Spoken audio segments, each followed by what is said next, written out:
প্রিয় দর্শক, আমরা প্রকাশ্যে দেখতে পাচ্ছি যে বিএনপির সাথে এক ধরনের সম্পর্কে টানাপোড়েন চলছে এনসিপি। ভিতরে ভিতরে আসলে দর কষাকষি হচ্ছে যে কত সিট দিবে বিএনপি, সেটা নিয়ে দর কষাকষি করছে এনসিপি। এমন খবর বেশ কয়েক মাস থেকে শোনা যাচ্ছে। যদিও বাহিরে আমরা দেখছি যে একদল আরেক দলকে আক্রমণ করে কথা বলছে।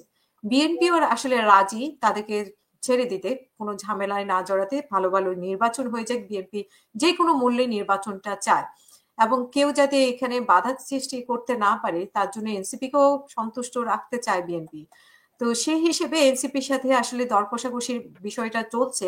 এখন কতটুকু দর কষাকষি হয়েছে সেটা আপনাদের সাথে আলোচনা করব। তবে একটুখানি আলোচনা করে নেই। পূর্বে যেটা বলা হয়েছে যে রাষ্ট্র সংস্কার, জুলাই সনদ কিংবা রাজনৈতিক নানা ইস্যুতে গত কয়েক মাস ধরেই বিএনপির সঙ্গে এনসিপির এক ধরনের টানাপোড়েনের সম্পর্ক যাচ্ছে। এই নিয়ে প্রকাশ্যে সভা সমাবেশে এনসিপির নেতাদেরকেও অনেকেই বিএনপি নেতা সমালোচনা করছেন, আবার অন্যদিকে বিএনপি নেতারাও এনসিপি সমালোচনা করছেন নানা ইস্যুতে। বিশেষ করে সংস্কার ইস্যুতে বিএনপি ও এনসিপির মতপার্থক্য দল দুটির মধ্যে সম্পর্কে টানাপোড়েন আরো বাড়াতে থাকে। বিএনপি নেতাদের অনেকেই অন্তর্বর্তী সরকারে থাকা ছাত্র উপদেষ্টাদের নিয়ে নেতিবাচক মন্তব্য করতে দেখা গেছে বিভিন্ন সময়। আবার দেশের কোথাও এনসিপির রাজনৈতিক কর্মসূচিতে হামলা কিংবা বাধা দেওয়ার অভিযোগও উঠেছে বিএনপির নেতাকর্মীদের বিরুদ্ধে। সর্বশেষ সংস্কারী বেশ কিছু ইস্যুতে বেশ মতপার্থক্য দেখা গেছে বিএনপি ও এনসিপির মধ্যে। একদিকে এই দুই দলের মধ্যে সম্পর্কের টানাপোড়েন চলছে, পর্দার আড়ালে বিএনপির সাথে নির্বাচনের সমঝোতা কিংবা জোট গঠনের আলোচনার কথাও বলছে দলের অনেক নেতাদের মধ্যে অনেকেই বলছেন। তবে এনসিপির কয়েকজন গুরুত্বপূর্ণ নেতা থেকে জানা গেছে যে বিএনপির সাথে জোট গঠনের বিষয়ে এনসিপির মধ্যে দুই ধরনের অবস্থান আছে নেতাদের মধ্যে। দলের যেই পক্ষটি, মানে এনসিপির পক্ষে দুইটি ভাগ আছে। একটা দল মানে জোট গঠনের ক্ষেত্রে বিএনপির সাথে তার মধ্যে বলা হয়েছে যে দলের যে পক্ষটি বিএনপির সাথে জোট গঠনের পক্ষে তাদের মত মত হচ্ছে যে নির্বাচনে যদি বেশি সংখ্যক আসন ছাড় দেওয়া হয় তাহলে বিএনপি জোট যেতে আগ্রহী তারা, এবং সেই ক্ষেত্রে এনসিপি প্রত্যাশা অন্তত 30 থেকে 40টি আসন বিএনপি ছাড় দেয়, তাহলে তারা বিএনপি জোটে কিংবা বিএনপির সাথে আসনের সমঝোতায় রাজি তারা। এবং অন্য পক্ষ বলছে যে নির্বাচনে বিএনপির আসন ছাড় দিলেও দলীয় সিদ্ধান্ত অমান্য করে কোনো আসনে বিএনপির নেতাদের কেউ কেউ স্বতন্ত্র প্রার্থী হিসেবে ভোট করতে পারে। সেই ক্ষেত্রে এনসিপি একটা বিপাকে পড়বে এবং বড় চ্যালেঞ্জের মুখোমুখি হবে।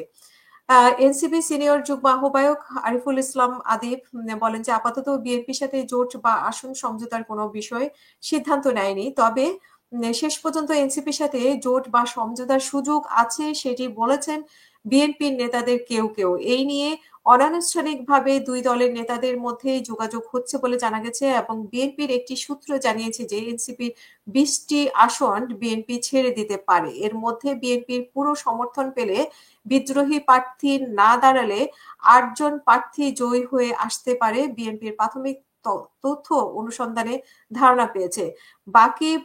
বাকি 12 জনের ব্যাপারে সম্ভাবনা কম থাকলেও জোটের টানায় এবং স্বার্থে বিএনপি ছাড় দিতে পারে এবং এদিকে আগামী নির্বাচনে তরুণদের বেশি সংখ্যক প্রার্থী করার বিষয়টি সক্রিয়ভাবে চিন্তা করছে বিএনপি। এবং ঢাকা থেকে বিএনপির ভারপ্রাপ্ত চেয়ারম্যান তারেক রহমানের কাছ থেকে তরুণদের বেশি সংখ্যায় প্রার্থী করার বার্তা পাঠানো হয়েছে।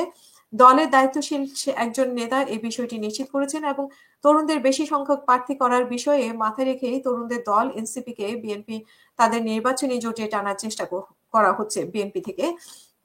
এবং প্রিয় দর্শক, আমরা এও জানি যে আহ, জুলাই গণ অভ্যুত্থানে তরুণরা নেতৃত্ব দিয়েছে এবং আবার সাম্প্রতিক বিভিন্ন বিশ্ববিদ্যালয় ছাত্র সংসদের নির্বাচনে তরুণরা তাদের প্রতিনিধি নির্বাচন করেছে এবং সারা দেশ থেকে বিশ্ববিদ্যালয় থেকে পড়তে যাওয়া তরুণরা ছিল এইসব বিশ্ববিদ্যালয়ের ভোটার।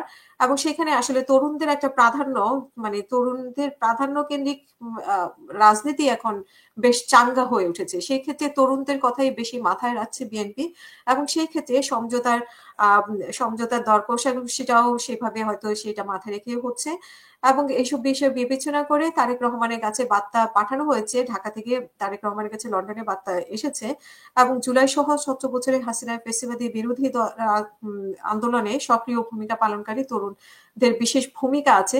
সো প্রয়োজনে আর্থিক সহায়তাও দিতে পারে বিএনপি তাদেরকে। সো দেখা যাক কতটা দর কষাকষি করে এনসিপির সাথে দর কষাকষি হয় এবং শেষ পর্যন্ত আসন ছেড়ে দেওয়া হয় বিএনপির পক্ষ থেকে।